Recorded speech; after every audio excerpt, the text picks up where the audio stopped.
Okay, welcome back to the show, Natasha and Ed. It is an absolute pleasure.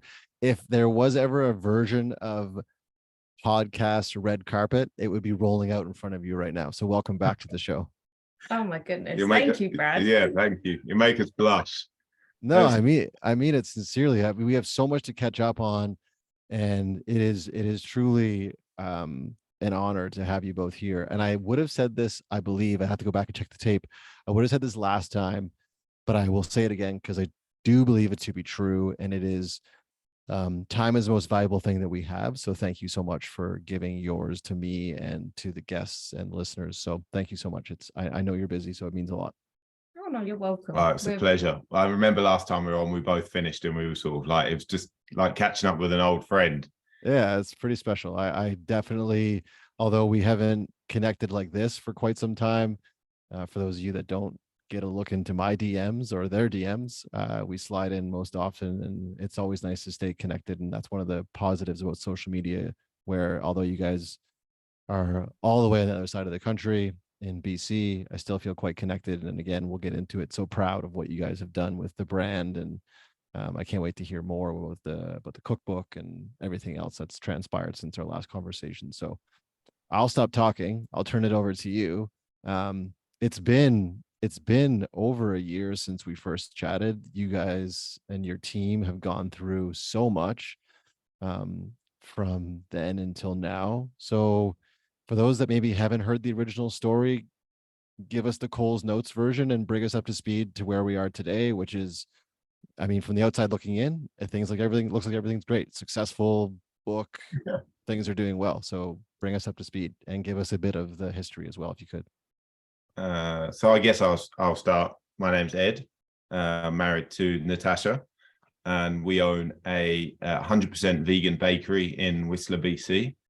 In Creekside, the original village. We make 100% in-house. Sourdough is our thing, but we also make cakes and cookies.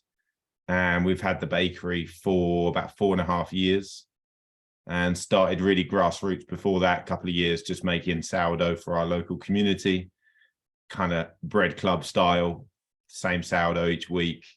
Yeah. And then we opened in 2019. We were in business for a year, and that was interesting because the Creekside village, we'd lived here for many years before, and there was just like nothing going on really. There were lots of empty units. It was kind of a ghost town, but we could see the potential because it was so close to the gondola, and there's lots of residential buildings and lots of timeshare apartments for people that live in Vancouver coming up to ski and bike. And we thought, it would be a good location for a bakery. And when we opened, all our neighbors said, "Why are you opening in Creekside? It's a dead zone." And so the first year we had a lot of people coming in telling us, nothing works in Creekside. I've seen so many things come and go, and basically telling us we were like destined to fail, which was really great.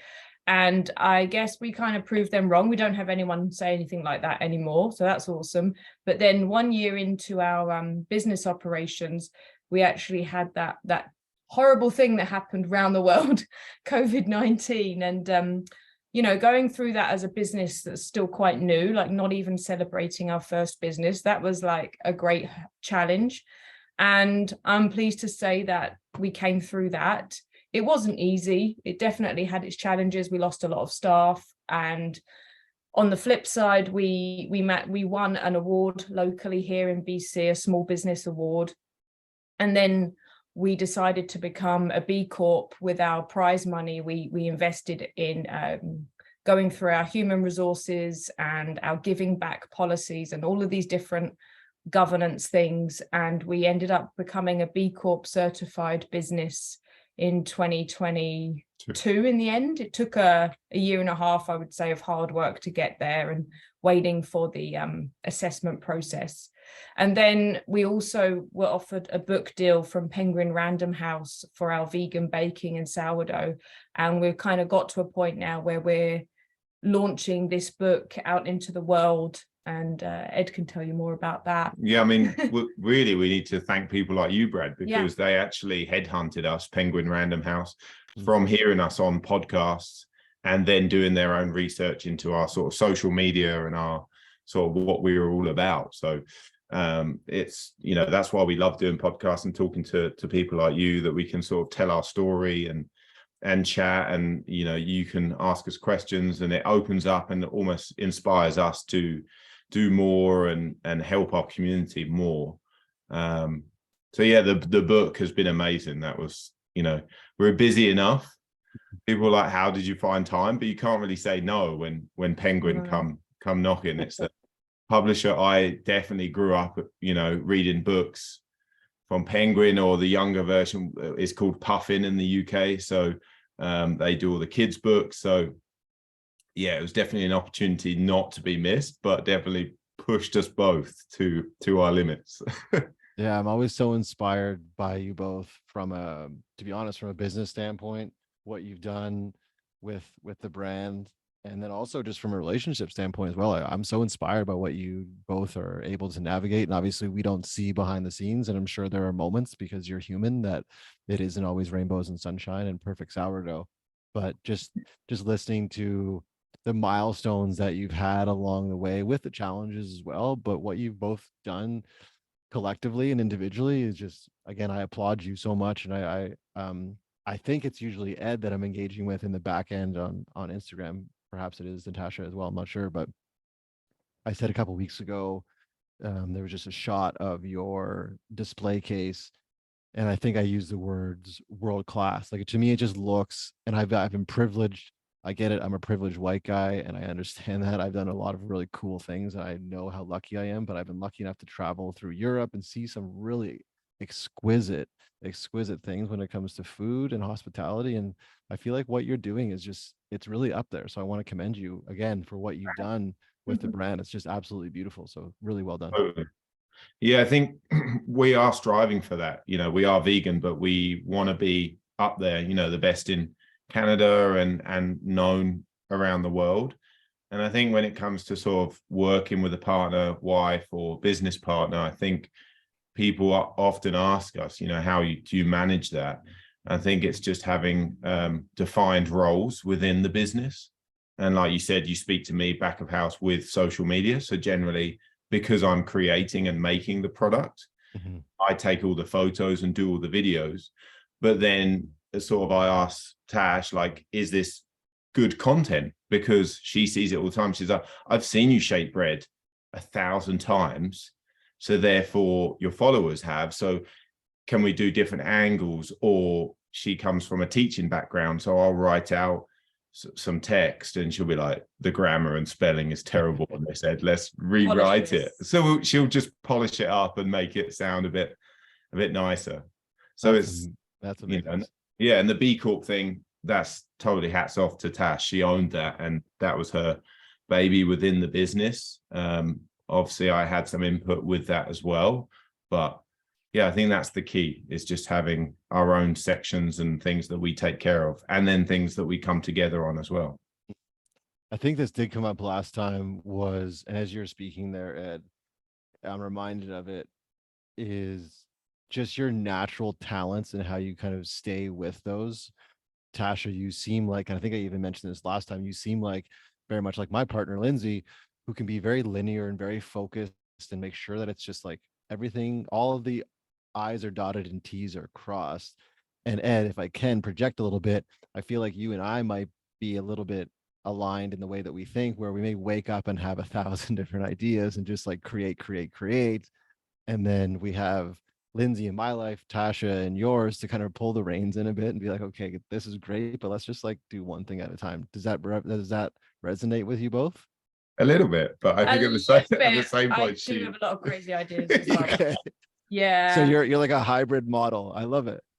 Yeah, definitely. I think we rein each other in that respect. Or maybe, I don't know, I think it's good to have lots of crazy ideas. But what I have noticed in other businesses is that the leader generally does have crazy ideas. That's why, I mean, if you didn't have a crazy idea, you never would have started the business in the first place. But a lot of people don't follow through, and you do have to stick with those ideas, like the B Corp thing. I know lots of other business owners that have said to me, or I've heard they wanted to get the B Corp certification, but they looked into it and it was too hard and they just gave up. And for me, it was like, I looked into it and it was hard, so I got help. Like I went to a consultancy, and like, I think you could have to be like resourceful and delegate. And it's like, if I can't do it, who can do it? And I think that's what being like a business leader is all about, really, is like finding what needs to be done and outsourcing it to as many people as you can. And then it gets done, and it gets done better than, you know, if you did it yourself. But then at the same point, if you outsource it and we found it's like, oh, it's too expensive, at the same point, you'll teach yourself how to do it. She'll be like, okay, well, there's resources out there. I can't afford to do it this way. So how can we do it within our budget and our time? There have been things like that, like email marketing. Like nobody ever taught me about that. So at first I got people to sort of do it for us. And then you see how expensive it is paying people to create newsletters and blog posts and all of that. And then eventually I just sort of copied what I said. Some of them sort of are also people that have lots of crazy ideas. And they're like, one minute they're like, I'm in SEO, I'm doing this. And then they're like, sorry, I'm not doing this anymore, I'm moving on to something else. And then I was just kind of like, okay, I could find somebody else to do it, or I could just sort of see the way they were doing it and then replicate it. So I started doing things like that as well. So sometimes it is a case of, doing it yourself, but I still start with people that know better and try and get them to teach me how to do it. So it's following through, I think, and aggressive self-development as well.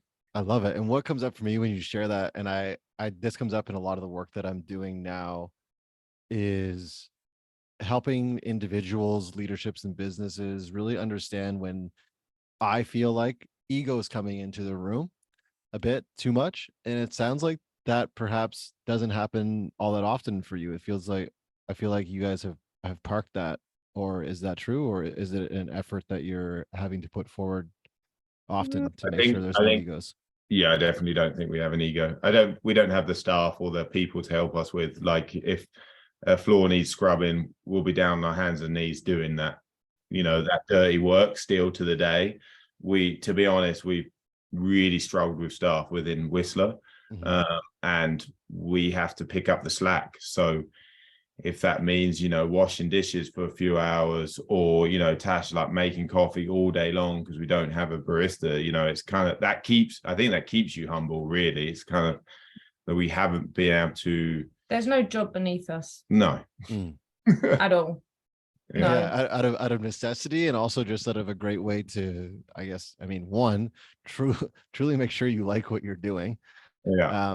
But then, then you're going to know every single role in the business, and how powerful is that as you grow, whether it, grow within the four walls that you're in or outside of. I don't know the future plans, but yeah. And I guess my point of the ego, and I appreciate you mentioning that in regards to you're not above anything, but I also think it resonated for me, Tasha, when you were saying, if there was something that I wanted to get done, and obviously you wanted to get done at a high level to represent the brand, you were okay to say someone else is probably better at this than I am, so go get that person. Obviously, if it's in the budget, all of those things. But I think even that is a testament to parking the ego, because a lot of people, if I can say myself at times, I'll just say, no, I'll do it. And then all of a sudden I'm doing everything, and I'm probably not doing it as well as, say, for example, baking bread. It would make way more sense for me to go and buy a loaf if I'm in Creekside or in Whistler in general, to go buy a loaf at your shop than sit there and fail for 72 hours. Sure, it's good to try, but you get what I'm saying. I think that's really powerful in business, especially entrepreneurs, solopreneurs, to recognize when your time is better spent saying, you know what, let's just spend the $5,000 and let someone who actually is an expert do that. And I think for some people that takes a lot of tempering of the ego a bit. Yeah. So. I don't know. I think we're always we do a lot of work on ourselves as well. Like, we both have a morning routine. We both get up very early in the morning, and as much as we can. And we don't have a whole lot of time, because running the businesses and writing a book at the same time, especially, is more than enough work. It's like having 2 full-time jobs, to be honest. But you have to kind of have a bit of reflection time, and I've tried to be as conscious as I can about not putting my stuff onto other people and just working through it myself. But it's difficult when you run a business, because every day you're putting out fires. You're being hit by lightning on a regular basis and got to resurrect yourself. So it is difficult. And we have a lot of people that are kind of in their 20s working for us, and they can bring all sorts of interesting challenges, especially in a ski resort where there's a lot of partying and all of that. And so, yeah, we definitely have to navigate sassy 20-year-olds. They definitely put us in that place. How would you describe, because I haven't yet noticed the word yet. I haven't been able to visit the actual shop because we left basically just after you'd opened, really. How would you describe the culture if someone's listening right now and they're like, oh my gosh, I've seen them on Instagram, I've seen them on social media, I've heard all the buzz, I would love to work there, but what's the culture like? Are you guys like drill sergeants, or is it chill? Is it like hip hop all the time? Definitely not chill. It's definitely not chill, and I don't want to be like that sort of fake, like we're a family sort of thing. Like we all work, yeah, we all work hard. We respect each other in the sense that generally like slower or you know, I don't want to say weaker, but people that just don't work hard don't really last that long at the bakery, because we're all A players. We're all like we're trying to like really help each other. And that's where you could say we're a family, in the sense that everyone is striving to do the best that they can and as much as they can. So that whole sort of like time, like, what do they say? Time to lean, time to clean, you know, like phrases like that's so no one's really like standing around. It's like literally my baker assistant, Jana, she's from Slovakia. Like that girl is a machine. She's like an athlete. Literally, she'll see the timer on the oven has 2 minutes left on some cookies, for example. And she'll say, I know I can do a flour blend in that time. So the flour that we use to line the baskets, which is a simple rice flour and bread flour mix, she'll be like, I can mix that in 2 minutes. And she'll literally keep herself busy for that. And some people would just be like, I'm just going to chill, go get a glass of water or whatever. So they'll just stand in front of the oven. Like we're an extremely busy bakery most of the time, in the sense, if there's not customers there, we're prepping for the next day or for the weekend. So I think we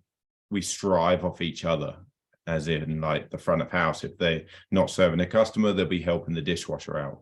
And like what you said, we're all equal. Like the dishwasher gets the same share of tips as the front of house, because they're working equally as hard and we all need each other. It's not like in a restaurant where there's this hierarchy of a server is better than a host or a dishwasher. It's all even. So if if someone wants to work for us, we're always looking for staff and looking for good people that want to build on their career and work for potentially, a world-class bakery. And if they're passionate about food, they don't even need to have baking experience, but if they've got professional kitchen experience or worked in a busy cafe, then they could be the right fit. But it's also about attitude. Are they coming in and do they want to help their fellow co-worker? I love that. And create the best environment for our customers. Customers come in and they feel that buzz. They can feel the energy. They're almost just like, it's almost looking at a busy kitchen during service. We're like, as soon as we open at 9 o'clock until 4 o'clock, it's like 7-hour service. So for me, like if we go to a Michelin star restaurant, Tash won't let me sit facing the kitchen, because I won't even talk to her. I'm just fixated on watching service. Because for me, it's just like watching the best movie ever. Yeah, I get that. Yeah, absolutely. To me, oh, sorry, go ahead, Tash. Go ahead. No, sorry, I was just trying to summarize what he was saying. It's like we all have a very strong work ethic and we're high performing individuals, and I look for people that are achievers. So we have athletes on the team, people with multiple degrees from university. Those are the types of people that do well. And I have a very rigorous hiring process that filters out any weeds that might get in the way of us achieving as a team. Because if you hire somebody who's a bad fit, it can create a very toxic environment very quickly. And unfortunately, we learned that the hard way. And we've got so much better at hiring, asking questions that really delve into people's personalities and work ethic. Yeah, it's so important. Like boundary setting, like right out the gate. I always tell my clients early and often with this stuff, like early and often with the boundaries, early and often with the praise, all of these things. The quicker you can do it, the sooner you can do it, the sooner you set that standard. And I was just reminded of, as you were describing the culture as it is today and as it's grown to be, I was reminded of I'm forgetting his name, Morty something, was the ex-CEO of Chipotle and took it from, so to this incredible business. Agree with it or don't agree with it, it's just from a business standpoint, they've done incredible things. And he got to the point where he instructed his team, we no longer hire for experience, we hire for character. He said, I have to pay for experience, I don't have to pay for character, but we're going to be a better business if we have a bunch of people in this room that have a high level of character. And it sounds to me like Yana is one of those people. I don't know her background, not saying she's not experienced, but someone that sees a gap and fills that in with their talent or takes the initiative is a character piece. And that's not on a resume. You don't have to pay someone more because they've gone to character school. Do you know what I mean? So I think, it's funny actually going back to Yana, because she is such a key member of our team. Her grandfather and her father owned a bakery in Slovakia. So she's seen, like, a lot of the time she'll laugh because she's like, we remind her of like her parents, we have the same dynamic, but she's seen, and like Tash said, it comes from work ethic, and that work ethic comes from a very young age. Like both of us had jobs in our early teens. And I think a lot of people don't do that now with their kids. They just want them to be kids. But even if it's a tiny part-time job and they just get into that workplace as early as possible, I think it's so important, because they're the people that we found in their 20s now that are the best employees, because they have that experience from when they were younger.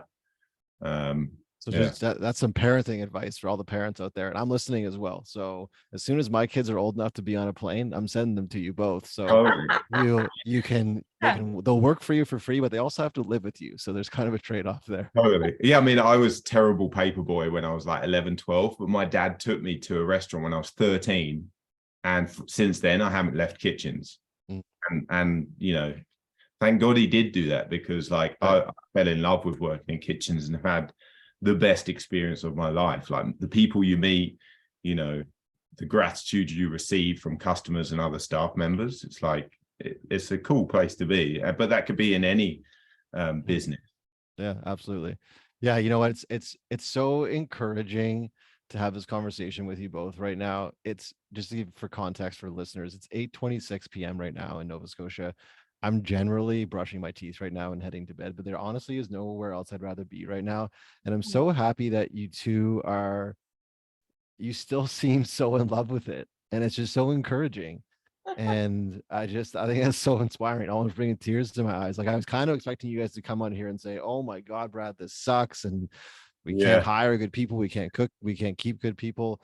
But I don't get any of this woe is me. I just get the same energy that you brought when we first met. So kudos to you both. And I guess following that compliment up is, help me understand how you do that. Natasha, you mentioned morning routine. I think that's amazing. And again, if I can just promote a bit what I do, like I say that all the time to my clients, like we have to be spending time on ourselves so that we can show up for our businesses and for our team. And if we lack that, it's just we're not putting fuel in the tank. We're not recharging that battery. So help me and listeners understand how you still have this joie de vivre with the business, and where does it all come from? How do you maintain it, and how haven't you pulled out your hair yet? Well, I mean, one thing that is very different about Ed and I is that we are vegans on a mission to create a vegan world, which is a completely crazy thing to say. But but that's what gets us up in the morning, because we have a purpose.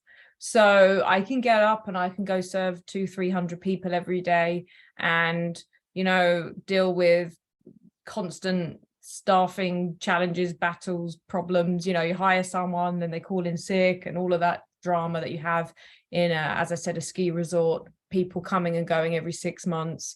And then, you know, being offered opportunities like writing a book on top of running a business full time, and that kind of thing. I think when you have a purpose that helps you get out of bed, that's really, it's not enough for us just to like want to make money.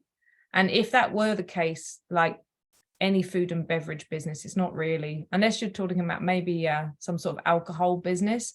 I don't think there's a whole lot of money in food and beverage in general. Like very few restaurants and so on actually have great profit margins, unfortunately. And we've worked really hard to get our business into profit. And in the past, not every year was profitable, unfortunately. And those are issues that we had to address and build on. And I'm really happy to say that things are looking good for us now. We got over some humps, but you know, it's being mindful of things like profit margins, and at the same time not being afraid to spend where you need to, like on your staff, for example. Yeah, I think going back to what you said though, like Tash said, like we lead with the veganism, the purpose.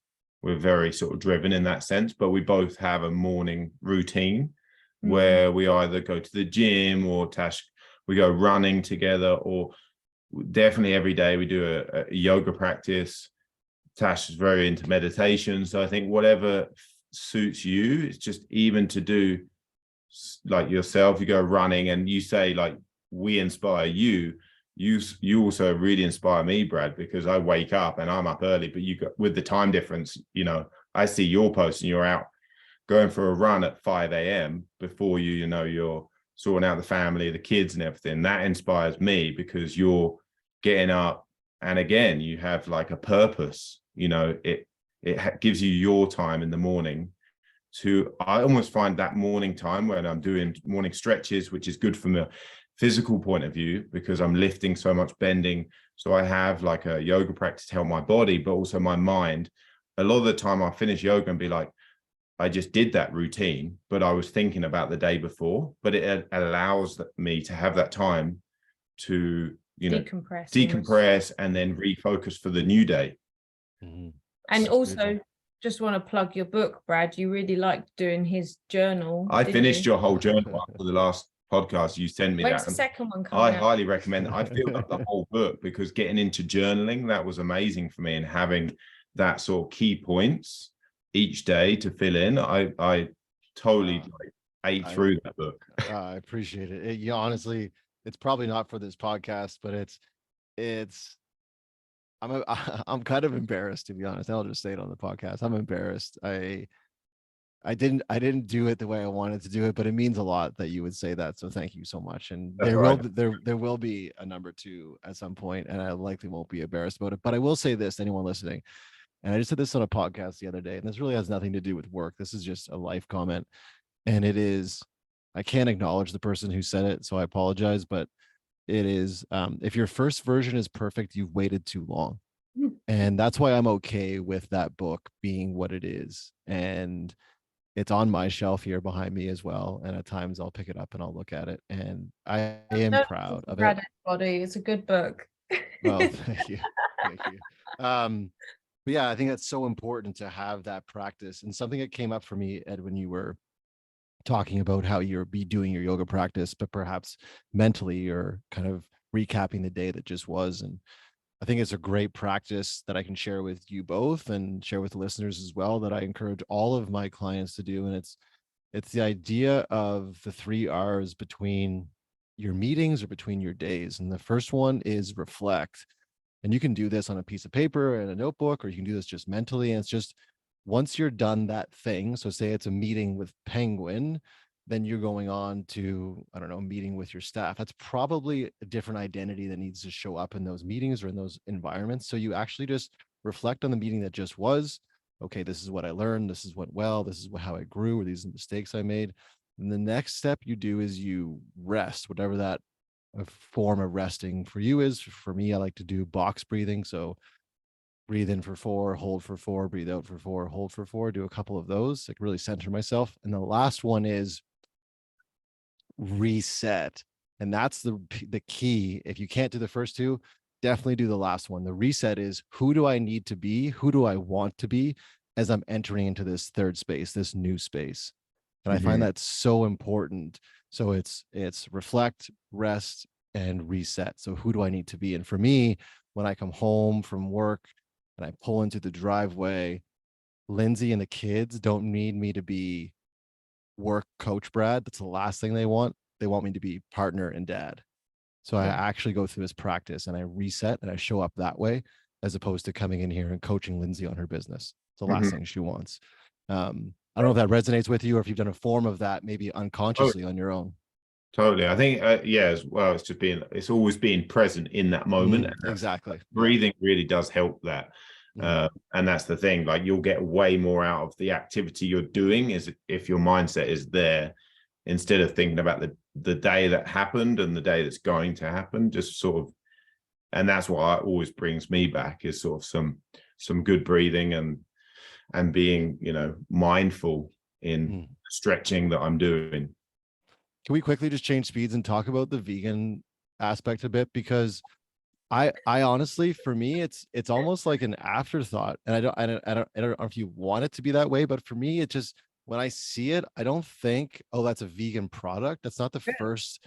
What I think is, that looks amazing. Like when I sent Ed that comment, my paradigm wasn't, oh, for a vegan product, that looks world class. It was just a statement of, that looks world class, and everything that you guys do looks world class. I just think the byproduct is, oh, and by the way, did you know, if it's important to you, we're also not using animal dairy, or we're also not killing animal, whatever it may be. So I get it's your purpose. I understand that. And I love it. I think that's such a key delineation for everyone to take away from what you shared, Natasha and Ed. But is it okay for you both that it's kind of like a bit of a Houdini? You're like, because I know you mentioned it last time, where people I mean, we don't hide it.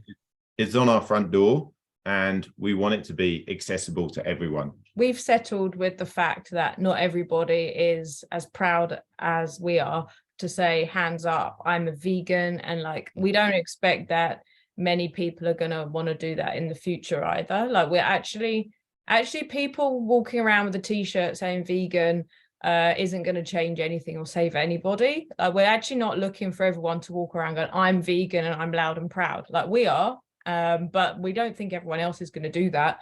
What we actually want to see, and we are actually seeing, is that people are starting to make more plant-based or plant-forward choices. And every time someone chooses our products instead of a competitor down the street, they're making a plant-based choice, which is saving animals, whether they're aware of it or what have you. But a case in point is the major shift towards plant-based milk. There are so many people now who are choosing oat milk in their coffee, or just as their regular milk, instead of cow's milk.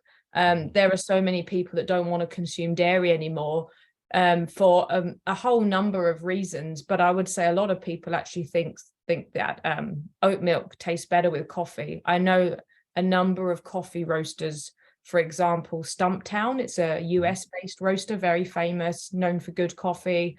They've made oat milk their go-to now, and you have to request cow's milk.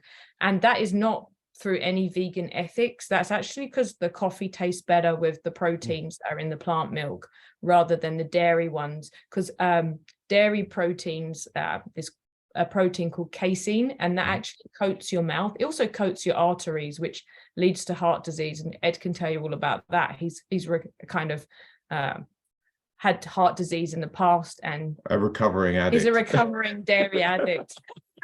So he's reversed his heart disease conditions, although he still has the stent in his heart that was fitted in his mid-20s. But this protein coats your arteries and it coats your mouth. And I think that people are starting to realize, actually, like, vegan foods taste, I want to say, better than other ones, but we've all just been conditioned and got used to the status quo. And so I'm really happy when people go, I didn't know you were vegan, or I don't even think about it being vegan. It's like, no. Our food's normal. Like, this is real food made with plants, real ingredients. And if you like it and if you want to eat it, then you're moving in the right direction. We don't care what your beliefs are about veganism, because as long as you're making the vegan choice, then we're mission accomplished for us. And that's what we're all about, really, is just kind of nudging people in the right direction and believing that they'll get there on their own, because we can't force anyone to do anything. But what I've found is that food cuts down all boundaries. Like, you can tell me that you're a hunter, you can tell me that you don't care about animals, you can say whatever you want, but I know that if we give you a walnut blueberry sourdough sticky bun, it will be the best thing you've ever had in your life, and you'll just want to have another one, and you don't care about if it's vegan or not.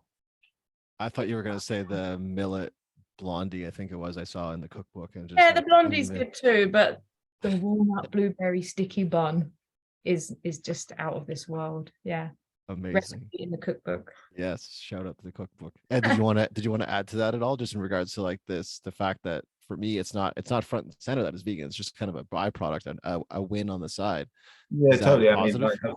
I was talking to one of our staff the other day, and it's like, some people, my family included, you know, in the past, they've had like a vegan cheese that my mum says bought, like doing a cheese board, and she bought like a couple of vegan cheeses, and they were terrible. They like taste of soy and just like gross. And then people go, all vegan cheese is horrible. But if you get given like a stinky blue dairy cheese and you don't like it because it's been over like matured, you don't go, I don't like all blue cheese. You just go, well, that was rubbish, I won't get that again. So it's changing people's mindset that there's bad vegan butter, there's bad dairy butter. Like, you don't need to write off everything. And that's my job, is to test different vegan butters, different oils, what works best for this cookie. Like, when I started the bakery, I think I made 15 different chocolate cookies with just changing like the fat or the sugar or how I made it until it was a good cookie and it was like crispy and chewy, to make sure. So that's my job, is to put something on the menu that has been tested, that we've eaten, the staff have eaten, that you've given to people for free, so they're not invested in it. Do you actually like it? What would you score this out of 10? And then once we're happy with it, it goes, you know, we'll actually sell it. So cool. I love it. That's the R&D. I appreciate that. Yeah. It's a hard job, but someone has to do it. You guys have to do fitness then. Good gosh. Oh my gosh. Yeah, honestly, like I work out and I go running like nearly every day of the week, but nobody ever believes me when I tell them, because there's that juxtaposition of owning a bakery and working out every day. And people come in and they go, how are you guys not like the size of a house? I'm like, because I work at it. Yeah, because I bust my ass. Yeah. I move. You've both mentioned mindset now once each in our time together, and I just would love to understand, because it's such, again, there's so many parallels that you're bringing up right now in your business and just in your day-to-day reality as human beings who are just, you know, working their way through life and business. But mindset comes up for me all the time in my work. What are you both doing? And we mentioned obviously the physical aspect. We're getting out, moving our body, which is such a key piece in that. But is there anything else that you can share that you found? Obviously, sorry, you said Natasha has a good, really faithful meditation practice. Is there anything else that you're doing to make sure that your mindset is strong? Is your mindset one that isn't fixed? Is your mindset one that is of growth? Like, what are you doing to really nurture that and maintain that for yourselves individually and collectively? Well, like I said earlier, lots of aggressive self-development. So I read a lot of books and I listen to podcasts and I network with mainly vegan professionals, because then, you know, as I said, we're kind of mission-led. So we are definitely mission-led. And so being around other people that have a similar mission is very, like, feeling like you're part of a bigger community and a bigger purpose. And Ed has that through Instagram as well with other bakers and vegan influencers. We make friends and affiliations like that, and I think that helps us a lot, doesn't it? Like we just went to Texas and met up with one of our influencer friends and went on a little food tour. And Will Edmund, shout out to Will. He's a great Will. Yeah, he came up to Whistler and we did a little sort of collab mushroom sandwich thing, and him and his partner Austin, they're a great couple of guys and really looked after us. So I think it's being around like-minded people really helps. I think also for both of us, living in Whistler, being in nature, just getting outside, going for a walk, breathing that fresh air, being around like these ancient, trees, seeing bears around. We love living in BC and Canada. Obviously, we're both originally from the UK, and we've coming up for our 10th year in Canada. We're citizens now, and we're definitely like here long term. We love it. The people are just, I think, like especially in BC, you lived in BC for a long time. So like, I can't speak for the rest of Canada, but they're very sort of like positive, fitness sort of focused, and sort of lots of activities, always keeping busy. And I think it's just communicating with each other. Like I don't read as much as Tash, but she's constantly sort of feeding me information about what she's learned, and I try and sort of like take note and sort of mimic that in any way I can, and sort of put it into my life, or the way I sort of move throughout my day, being more conscious about other people and how I talk to other people. I come from a fine dining background, and the way that I've been trained is not really tolerated now in a physical and way and everything like that. And so just making sure that you sort of be kind to people and to your surroundings, I guess, and to ourselves, right? There are a few mantras though that help us get through some of the really challenging times. And one that we've used a lot is really crass actually, and we heard it quite early on. Do you know what I'm going to say? Yeah. So when you do have let's call them a bad fit on the team, early on, I don't know who said it, some kind of, I don't think it was Tony Robbins, but it was someone like that, like some kind of big business keynote speaker. I heard once say, hire slow, fire fast. Better have a hole on the team than an asshole. Sorry, I just have to share that because whenever we have like a problem person, and I don't want to sound like we have a lot of them, but we have at the moment, the team is really solid and strong. And the reason why it's solid and strong is because we have these kind of philosophies. And when you do get a problem person, you're kind of like, do I keep going with this person, or should I just set them free and let them move on to something better suited for them? I sort of say that to myself. I have found myself saying that at least once a year with certain hires that we've made. So that's just like one thing that, and you just kind of, if you have those kind of almost like mantras or little rules, then that helps you reset really, like, and make a clear-cut decision. Yeah, I really like that one. I know it sounds really bad, but it's really very helpful for us. I'm glad that you said that. There's certain things that say, like you can say that. And like the other day I was working on Saturday morning, and there was like me and like 5 female staff members, and Tash decides to put on Nelly, "It's getting hot in here, so take off all your clothes." And I just looked around to the girls and I said, I'm glad you put that on, Tash, because if I put that on, that'd be really inappropriate. That was a running. But it got everyone going on Saturday morning. So it was before we opened. It was before we opened. Yeah. There's different playlists for different times of the day. I think you guys have one of the best IG profiles when it comes to the music that you choose. So I would expect nothing else than it to be banging in there. And I think, Tasha, you could say most things that it would still sound whimsical. So yeah. Thank you. Yeah. I have a British accent. I know. It's kind of like the Mary Poppins of like, that's what absolutely. It doesn't sound like that when we come back from London. It's more like it's more the chimney sweep, isn't it, than the Mary Poppins. Yeah, I feel that. I do want to spend some time talking about the book deal.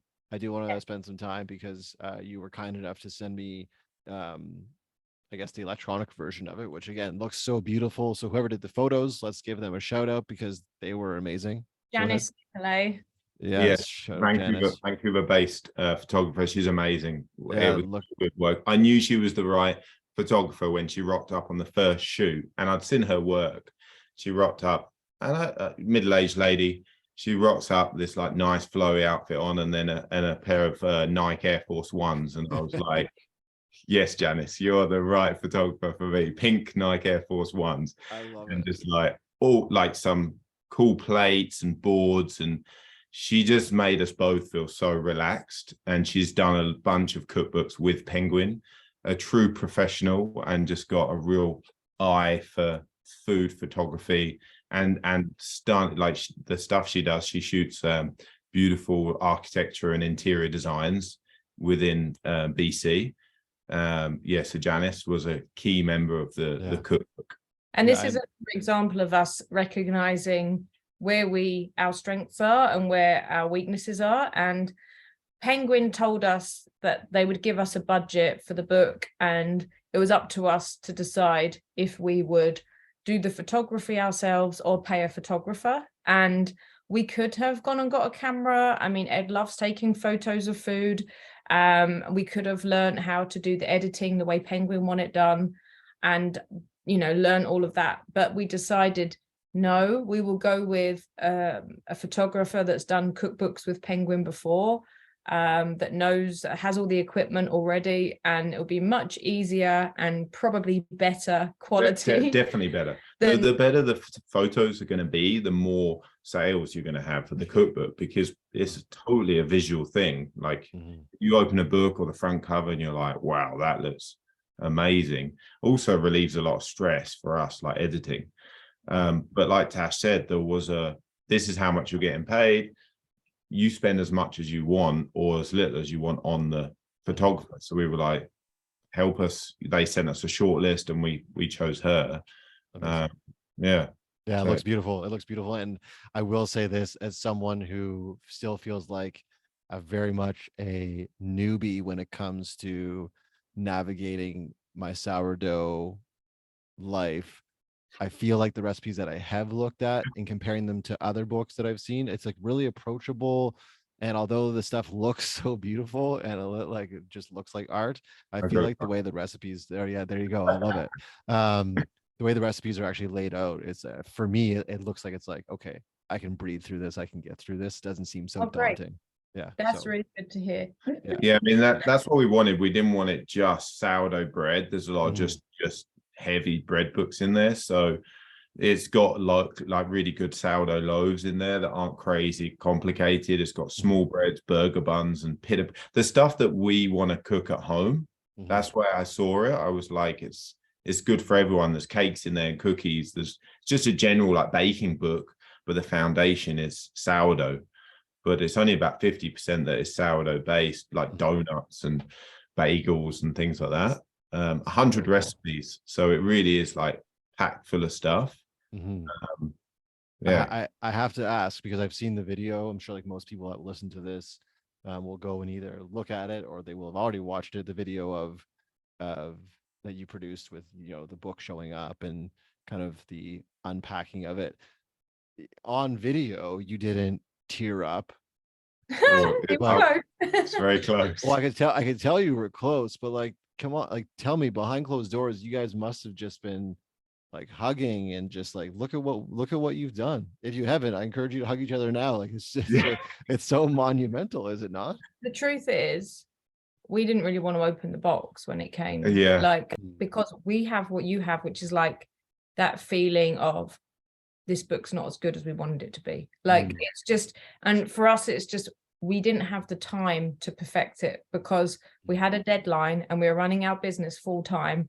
We had to schedule a photographer, and we only scheduled photo shoots on days in the summer when there was natural light, because obviously in the Northern Hemisphere, in the mountains and BC in the wintertime is really gloomy and dark, and you can't get very good natural light photos. So we had to have specific days when the bakery was closed and it was sunny and she was available. And then it was like, 8 to 10 shoots of different things. But that was me choosing to do that. Like we didn't shoot for like 4 months over winter, because from doing the social media, the food always looks so blue. Like it just doesn't have that nice glow to it. So we came back in June. I think we did 8 or 9 Mondays back to back. So I'd run the bakery Tuesday to Sunday. Sunday I would prep a bunch of stuff and try and shoot 8 to 10 recipes on the Monday. So I'd get there at 5 a.m. on a Monday, start preparing. The photographer Janice would arrive at 10, and we would shoot sometimes for 8 or 9 hours. Because I had no food stylist or anyone, it was like, okay, next we're doing these cookies. So I'd try and like ebb and flow between something I'd baked that morning to something like the sourdough crepes that have to be cooked and photographed straight away because they're going to look so fresh. So it was challenging in that sense, but I'm really proud that we shot everything at the bakery here in Whistler, and we did it predominantly with natural light. That was really a key factor for me. I kind of love that sort of Scandinavian, sort of Swedish, Danish sort of style of just sort of natural stones and woods and things like that, and just not having too many props. Just it all being all about the food and keeping it approachable for everyone. So did you cry? I was close. Chris, the videographer, he was like, we got the book from FedEx 3 days before, and we were like, I can't act. So I'm like, this has to be genuine. And then because it came in the FedEx, I wanted that sort of zippy sound of it, like being unboxed. And he wanted me to as well. He was like, Ed, come on, man, just let it all out. He was like crying. I was like, I can't. I've been in kitchens too long. Tash was like, why do you keep hitting the book? Like I was holding it. In that book, I was like, it's so aggressive, but it was his emotion that he was trying to like contain. My dad said that he watched it like a dozen times. He was like, I just couldn't stop watching it.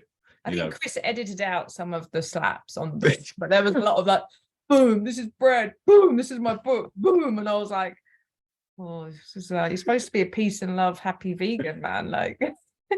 So aggressive. Yeah, but it was just raw emotion. It was raw emotion for sure. But I think one of the mantras that got us through, well, many things, another one I'm going to share is, I told you the hiring one, which is very crass. This one's a lot nicer, and it's perfect is the enemy of done. Because if you wait for it to be perfect, it's just never going to get done. It's never going to happen. So you just have to accept it's good enough. And next time it will be better. And it's really not easy to accept that when you're a perfectionist. And Ed especially is known for very high standards, coming from a Michelin star kitchen background. But he had to swallow that pill and just and learn that. And Book 2. It'll be about book 2. Book 2, maybe. Penguin have sort of already increased hinted. the budget. I'm kind of like, maybe that's possible. We'll see. Yeah. That's amazing. What a great compliment for them to say already, let's go again, right? Potentially. It's kind of like, we'll see how this one goes. Right. Everybody to buy this one. Yeah. So we can get. I think that would be the proof. We need to sort of like get the pre-sales out there, and that's a really key factor. We didn't actually realize for like bestseller list, all these pre-sales will go into that first week actual sales, so it gets combined, and that's what sort of gets you up on the New York bestseller or Times Globe and Mail. Yeah. So can I ask quickly, because this is top of mind for me. I had a meeting today with an executive, like just picture big windows and a big table and everyone's sitting too far from each other. And there's a lot of people in suits and whatnot. And I just said, so we're into the third quarter of the year. What's the business's goals? What's everyone's goals? Let's put them on the table. And a lot of people had them. And then when I asked, great, okay, so how are you getting there? Like, bring us all up to speed. What are the steps? What are the milestones that need to be? And that wasn't there. So that's where I would come in and I would help them develop that. So with you, do you have a goal of being on the New York Times bestsellers list? Do we have a goal? Yeah. Absolutely. Well, Ed and I have a goal, but Penguin aren't that bothered. The Penguin answers that. They kind of said it's more for them. It's more about longevity and keeping those sales consistent, not it just peaking, which is totally understandable. But for us, we would love, like, when the second edition comes out, to have that seal of, sort of like proof that it is a bestseller book. But how are we going to get there? Our roadmap essentially for the next 6 months leading up to November the 7th. So it's available now all over the world. You can get it on Amazon or your local bookshop. Pre-sales are really important. Just search for BReD, BReD cookbook, and it will pop up. It's important to say BReD cookbook. And, There are some other titles in the BReD mostly list. Kindle edition. Kindle edition. Romantic novel. I saw that the other BReD day. by That the was so cowboy, cute. BReD by the mountain man, BReD by the mafia boss. But a few titles. It's talking to people like you, Brad. It's kind of getting out there. That's a really big thing, to be honest, is like podcasts are really helpful because not everyone is on Instagram, social media. There's a lot of home bakers and baking enthusiasts that listen to podcasts. So yeah, we're just trying to talk to as many people as possible and share our story and our passion, and hopefully that will help us get to where we want to be. And people coming in the shop as well, like new customers coming to Whistler. It's kind of, our newsletters are really helpful with things like that, spreading the word. Is there like a QR code just like all over the bakery that people just snap? There is a QR code in the bakery. We probably need to go a little bit more aggressive with the promotion of it in the bakery. Actually, it's something I meant to do. So thanks for reminding me, Brad. We're also like planning a lot of launch events as well in BC, in Whistler, Vancouver. I think we'll do something, and also in the UK because we're from the UK. We have, or Ed's brother has a big event space right in the middle of London, so we'd be silly not to use that and do a sort of media event there as well. And we're quite relatable because we are originally from the UK, although we are Canadian citizens now as well. So Penguin are very happy for us to promote in the UK because Penguin Canada are more focused on the US and Canada markets. So they've given us kind of free rein and encourage us to promote over there as much as possible. So we're looking to do a party there and a party over here. We haven't quite decided what. There is a big food festival in Whistler the week our book is launched, so we've been invited to do different things at that event, but it's just we're just kind of figuring out logistics for all of it at the moment. How do you guys plan out your weeks? Do you time block? Do you do a week ahead? How do you, I mean, everything's kind of pretty scheduled. Yeah, it is kind of time blocked. Like we know which dates what times a day we're working at the bakery. I know when I've got pockets of time to do media outreach. Certain days I have to do accounting and payroll things. Like it's just kind of a fixed routine every week, I would say. Right. And same for you, Ed. It's probably just like a dance now, right? It's just so ingrained. A lot of I mean, things like the podcast and things like that, Tash will just say, like, give me a few days heads up, like we're doing this, make sure you're available and things like that. With regards to sort of the menu, I let the seasons dictate it and see. I get fresh sheets from all the farmers. From working as a sous chef in a farm to table restaurant previous to the bakery, I worked there for nearly 6 years. I have really good relationships with all the farmers. So I let that sort of dictate and try and sort of keep it fresh. Now I'm in that juxtapose of I want to keep creating and making new things, because almost the cookbook, I created that over a year and a half ago. And then, but at the same point, I'm like, I need to be promoting the cookbook, because people, if I post something now that people were like, is that in the cookbook? I'm like, oh no, it's not actually. So I'm moving forward, but I'm also like, I need to promote the book, and there's some amazing recipes in there. So I'm kind of dipping in and out of that, trying to keep juxtaposition. You guys are officially that rock band now that had all these hits from 10 years ago, and they finally just got signed. But you've been writing new music, and you're like, yeah, but I've got new stuff too.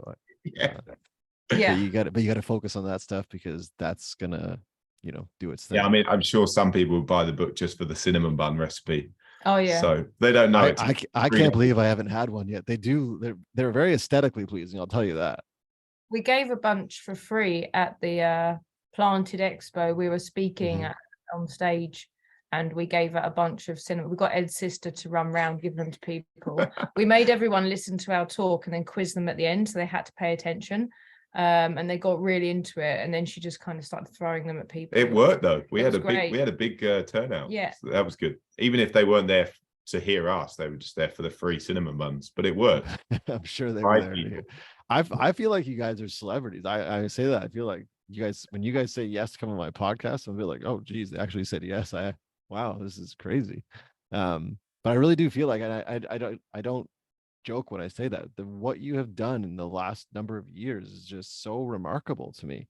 And it's just, again, if people aren't applauding you out west, know that there's at least one person out east applauding you. It's so inspiring.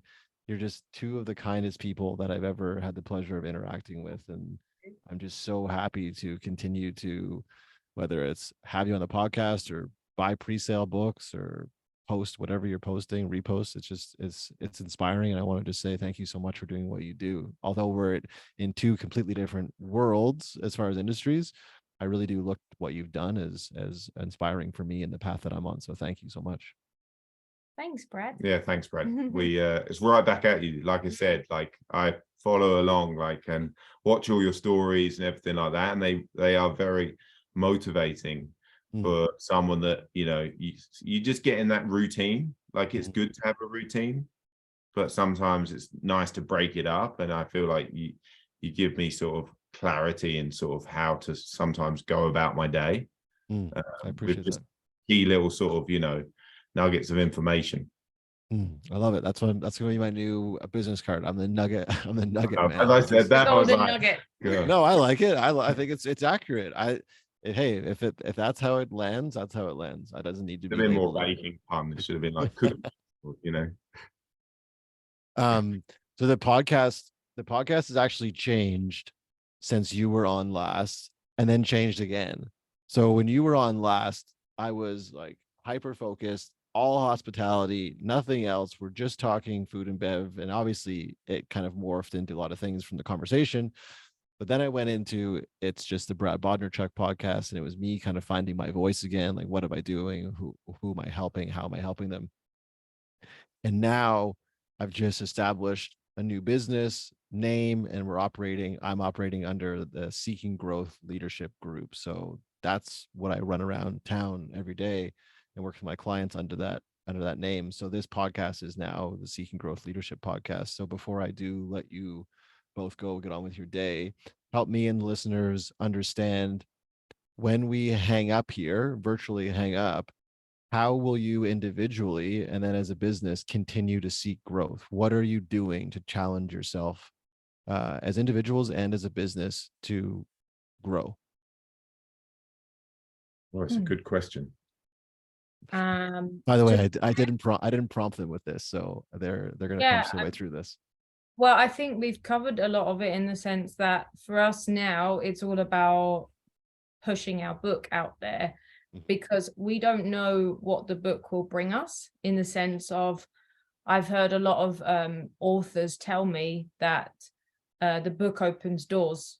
Having a book opens doors. Like, everybody has a social media account. Everybody has a website, or most people that are business owners or influencers or what have you have these things, but not many people have a book, and this really boosts your credibility. So we are kind of excited to see what that means for us, and also going through COVID-19 was such a lesson in not to plan too much and see what opportunities come your way and act accordingly. Like, I've kind of thrown out the idea of business plans. Like, we plan ahead financially, like we predict sales, we predict things that are going to happen in the area, and you know, you have to for staffing needs, for ordering stuff, that kind of thing. But long-term business plans, it's for us, it's kind of like, just focus on marketing the book. As I mentioned, we've got the events, we have time blocked out for doing interviews, for reaching out to people, planning, and we just kind of do that, and then ride the wave and see what happens. if I can, Ed, before you jump in, what that reminds me of, Natasha, is a book I'm reading right now, and it's called The Score Takes Care of Itself. It's by Bill Walsh. He's an ex-NFL head coach and wildly successful in regards to turning the organization around. And what you just said really reminds me of his philosophy. And it was basically, I'm not going to talk too much about winning championships and setting goals like that. I'm just going to focus on what I know I can do day in and day out that will likely set us up for success to realize and witness all those things. So it sounds like you're doing a version of that, consciously or unconsciously, of, yeah, sure, we kind of can talk about that if we have to, but we're just really focused on what we think is going to move the needle and just doing those things at a high level. Mm-hmm. And that's been our whole journey, because we never moved to Whistler and thought, let's open a business here. It kind of just happened very organically through Ed suggesting to the restaurant that they start making bread in-house, him taking control of that, experimenting with recipes and giving breads out to friends and family, and then friends and their families asking for it more and more. And then, you know, before you know it, we've got the whole town asking us to open a bakery, and us just kind of going, yeah, okay, why not? Yeah, I think we can do that. Yeah, no problem. And then, you know, it's like, okay, holy shit, we've got a bakery. So like, what do we do now? Like, what's next? Like, how do we have a bakery? Oh, like, what kind of business are we? We want to be sustainable. We want to be vegan. Yeah, Okay. what are our morals? What are our morals? What are our values? How do we move forward in that? And every step of the way has kind of just been like, I hate these kind of really like cliche things, like living in the present moment, but it kind of is that. But can I just push back on that a bit? Because you are and you aren't. And here's my perception across the country. You are that way, but you aren't, because what Ed said earlier, and Natasha, you kind of said it as well, is you have a standard. You have a standard within your business, and that's you establishing. It's not this like laissez-faire surfer mentality. Oh, like whatever happens, happens. You're like, no, if you're going to be on this team, this is how you're going to show up to work. This is how you're going to act when you're at work. This is how you're going to interact with each other. How you're going to interact with, like that to me is very strategic. And I think it's when you make, it's a mixture of both. It's a yin and a yang, right? That's where I think true success is. That's where I think true joy is as well, is when you can intermesh those things of like, yes, we have a purpose, like you said, you're clear on your purpose, and you do have a standard in which you operate and how you show up. And perhaps that allows you to then be a little bit more, I don't know, flowy, if you will. I don't know if that resonates with you or not. Yeah, totally. No, I mean, like, really what grounds me and brings us back to it is the foundation of our whole business is sourdough. Just so simple: flour, water, and salt, but so complex at the same time. Like for me, it's a constant, like, in search of perfection within that, and that kind of umbrella within our whole business, like that we look at everything that way. It's just a cup of coffee. Yeah, but we get Elysian from Vancouver, which is the oldest roastery, and their coffee is unbelievably good, like single origin. We weigh the dry weight, we weigh it come out when it's wet. You know, like, we're making the best coffee we can and always trying to push ourselves within that. And it's a fermented product. The same with the bread. You know, I could teach anyone to make bread, but making world-class sourdough is what I'm looking for and pushing myself to do. So I think we try and have that mentality with everything that we do. Keep it simple, but just do it the best that you can. And that you have the ability to, because like Tash said, like, might not be perfect, but next time you're going to do it better. Beautiful. I love it. So when we do hang up, what are you going to do? It's, what is it, Monday at 5 o'clock, 5:15. What are you doing? What do you think I'm going to do? Me personally. I'll give you a clue. I have to do it every 12 hours. Oh yes, you're going to feed your, I forget, does it have a name? Mother Teresa. Mother Teresa. Mother Teresa, yeah. There's time for feeding. So it's, you know, right. like feed the kids. I got to go and feed the 2 sourdoughs. And I feel like we just should do this anyway, just so people listening, when you're feeding it, what are you feeding it with? I personally am going all rye lately, and it's making it really strong, and I love it. So I'm just sticking with it because it works. I have 2 starters starters. So I have 100% rye starter that we Right. just make rye bread with, Yeah. because a lot of customers want wheat-free, lower in gluten. Okay. And I also have, which is Stan Rye, and then Mother Teresa is a 50-50 blend of white wheat and whole wheat, and somewhere around 90% hydration. So I'll feed it now when I go to the bakery, and then I'll go back to the bakery at 5 a.m., feed it again, but then make the leavened, the tomorrow's bread, sourdough, cinnamon buns, everything like that. So And then sorry, this is totally personal for me, guys. So just if you want to tune out, you can tune out now. This is all about is Ed and I talking about our starters. Go ahead. Yeah, I just love feeding sourdough. Sorry, you were gonna say I interrupted. Yeah, I sometimes I'll go there on like a Monday night and the bakery's closed. I don't even turn the lights on. It's just like, that nice moment, just put on some soft music, feed the sourdough. That's how you make good sourdough. You just have build a relationship. It's like plants, microorganisms. When you walk in, does Natasha ask how your time was with your other partner? Are you okay with him having another love interest in Mother Teresa, Natasha? I have to be okay with it. That sounded really silly. The reason, been 5 years now, so the reason now I'm like reflecting on the reason I don't turn the lights on is because then customers don't come to the door thinking that I understood it. That's why I don't turn the lights on. Yeah, not because I'm having some affair. but like when we go to a hotel for a weekend, we have to find one that has a kitchen because she has to come with us. The sourdough stuff. She even has her own camper van. It's called the BReD and Taylor proving box. Right. And it keeps the temperature consistent. So we have sourdough sleepovers. She's always there. Yeah, it's like a flat pack, like proving box. So it's amazing. Yeah. Well, it is kind of crucial for the business. Yeah, crucial. Yeah, exactly. Yes. What were you gonna say, Natasha? Sorry. I have to accept it. It's literally how we make our dough. So she's crucial. She is instrumental. Can I tag her in the show notes? Have her own Instagram page. Yeah, it's not like people with their dogs. They have their own.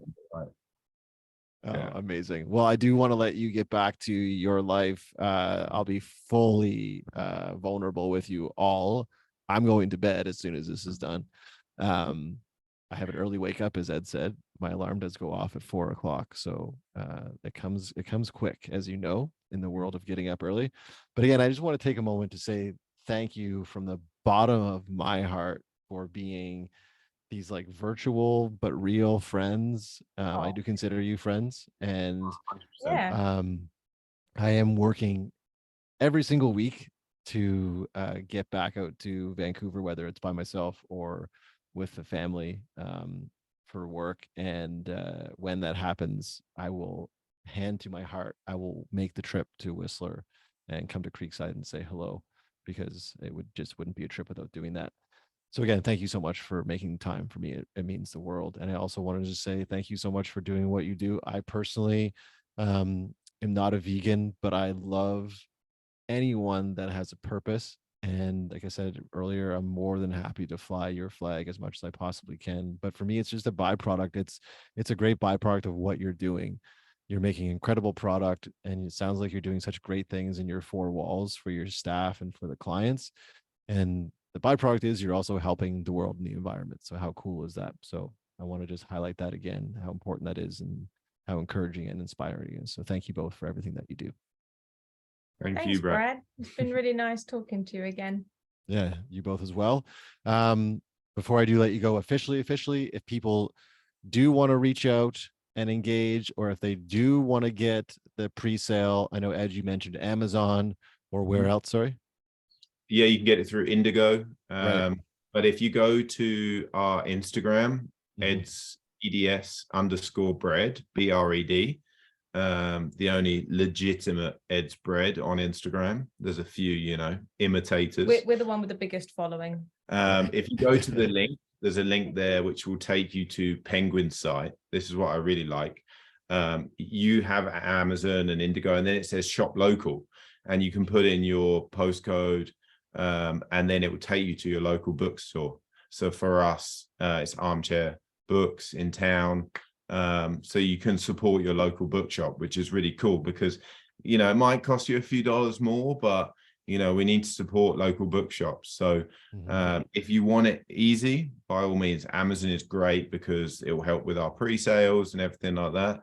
But yeah, so head to Instagram, eds_bread, hit the link, and you can and also the cool thing is it will give you a bio about what's about in the book and Mhm. the more information that we haven't talked about today. Alternative, Go ahead, you can Natasha. Go ahead. website, which is edsbread.com, edsbred.com.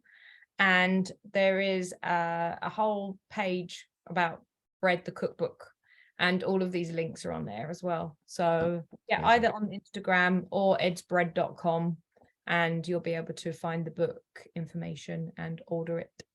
Love it. I'll put all this in the show notes, and then I'll also encourage anyone in BC or Alberta or Nova Scotia, if it tickles your fancy, to subscribe to the newsletter so you can stay up to date on all these cool bashes that will be happening in regards to the book launch. I'm sure they'll be epic. Totally. Mother Teresa will be there. Mhm. Maybe. I mean, I don't Definitely some flies. food. I don't she flies. But we're going to be the cookbook has got lots of recipes in it, from the beginner to the advanced baker. And Mhm. some of them are like, there's one cake in there that's an all-in-one blender cake, so very simple. Mhm. And some of them are a lot more technical for maybe a professional or just a great baker that wants to be challenged and see how we make our sourdough cinnamon buns, for example. Mhm. That recipe would not be for the novice, but there is something in there for everyone, I Hey, think. give it a go. And obviously how to make a starter at the beginning. There's a Yes. step by step. There's a lot of process shots to take people through, like how to make their own starter and maintain a starter. But if you're not into sourdough, there's enough in there, cakes and cookies, that you don't even need a sourdough for. Mm. Or there's a few recipes that you can just use baker's yeast. There is alternatives in there, so you can just Right. buy baker's yeast and they'll come out, you know, just as good. Yeah, it's Yeah. sourdough and vegan baking, so it's not just bread. Exactly. Yeah, and I really did find that. I mean, I'm not a baker, but I found most of it like, oh, okay, I feel like I could, work through this. So I found it really approachable. And again, the photography is beautiful. So even if you pick it up and it just becomes a book that you look at, it So you've got to is make like the visually things, stunning. Yeah. You've got to What's make that? you've got to make the things, Brad, and tag us. I want to see what you're Yeah. going Well, you know what's so funny now? Now I kind of want to try a couple things that Tash that you say are like, a little bit more daunting. I want to see how it goes. So Oh, yeah. I will definitely perhaps go to the grocery store tomorrow, pick up a few things and tag you guys along the way to see how it comes out. So I'll hold myself accountable to that. I will do that. I'll get the kids involved, which they always love. And Lindsay loves to taste test it at the end. So it's a win-win-win. If not for us, do it for Lindsay. Yeah. Yeah, exactly. Exactly. Okay. Thank you so much. I could keep doing this, but I do want to respect your time, and eventually I will just fall asleep on air, and we don't want to do that. But again, thank you both so much. I'm so excited for what you have worked towards. The book is just such a feather in your cap. And Ed, even though you were just smacking the hell out of it, I felt your emotion in that moment. And anyone who's listening, just like Ed said about supporting the local bookstore, support a local brand like this. If I haven't said it enough, these two people are just incredible and they lead with their heart. And I can't imagine that this book is going to be anything different. So grab your pre-sale copy, help them get to those lists, and then tell all your friends about it and get them to keep buying it as well. That is it from me. I am Brad. That is Natasha. That is Ed. You all know what to do. Until next time, be good and do good. And don't forget to seek growth. Thanks, guys. That was easy. Done. You.